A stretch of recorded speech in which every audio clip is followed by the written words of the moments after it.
Hey guys, what's going on? Before the video starts, I would just like to address that my thoughts were everywhere in this video. It was going from like one thing, perfect teen car, to another, like life choices you should make.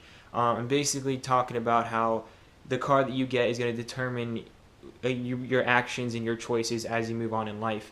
That's basically how it went for me. You know, getting this car allowed me to work harder and pursue new things in my life to pay off the car and basically grow as a whole. So if this video is a little bit jumpy, I apologize for you guys. It is kind of all over the place, but just try to grasp a few things that I'm trying to say throughout this video.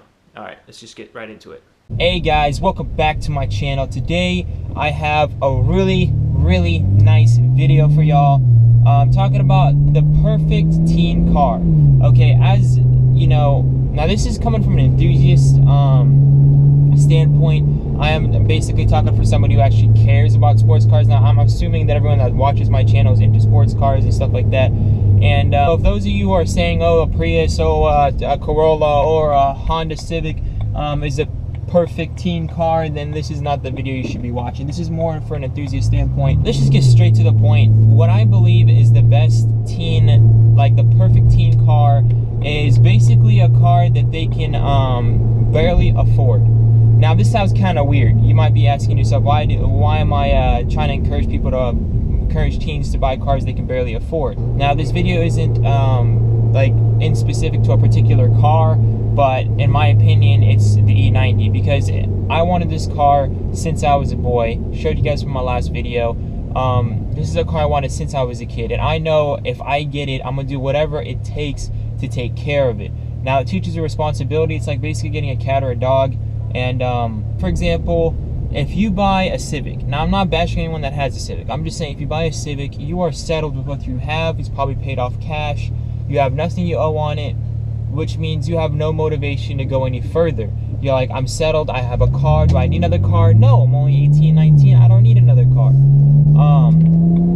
And that's what really like basically demotivates people. Well, that's basically what demotivates people. People are going to be buying a car that they're settled with when they're even like, they're going to work at a job, they're going to get the money, and then they're going to go buy a car cash. Let's just say $2,000 to $3,000 an average, you know, or like maybe $2,000 to $5,000 an average price range for a teen. And then you're going to probably feel like, oh, why am I working anymore? I have $2,000 in my bank, I can survive a whole year on gas and food or whatever. I still live with my parents, it's not that big of a deal. I want to focus on school.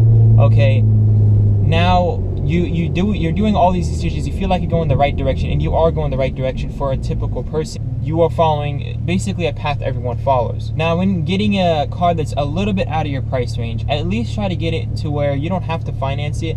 But for example, let's just say your dream car is going to be a BMW. Get the BMW. Try to, you know, don't be smart about it. Don't get a car with like 150,000 miles. Be smart about it. Get a car, you know, low miles, but get the car that you actually want. Yeah, so get what you want from the start, from the get-go, so you have motivation to pay for it. Even if you finance it, you're not going to go work, like you're not going to be working 2 to 3 years to finance a car, and especially the car you didn't even want it from the first place. See, that car, you never, this is again from an enthusiast standpoint, if you get a Corolla and it's financed for 5 years, you are really going to be like unmotivated to pay for that, your monthly payments and everything.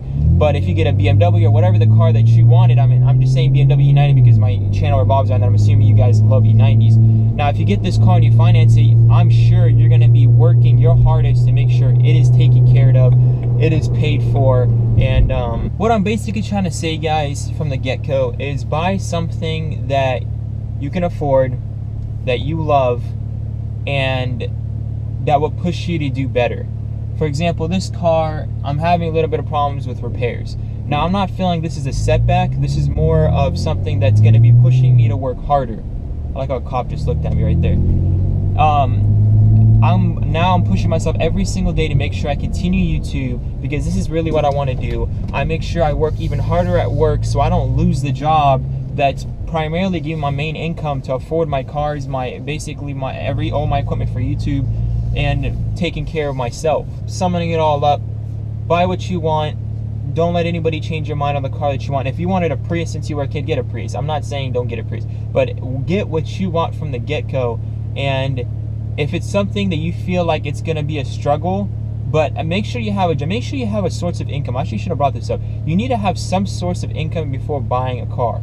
Okay. Now, if you feel like you're just going to be going on the weekends and mowing lawns, I mean, that's considered a job, and I respect that. But is it considered like an income that will, continually grow? Will it be stable? Is it something, that you're sure you can pay your monthly payments? You're sure if something happens to your car, you can afford to fix it?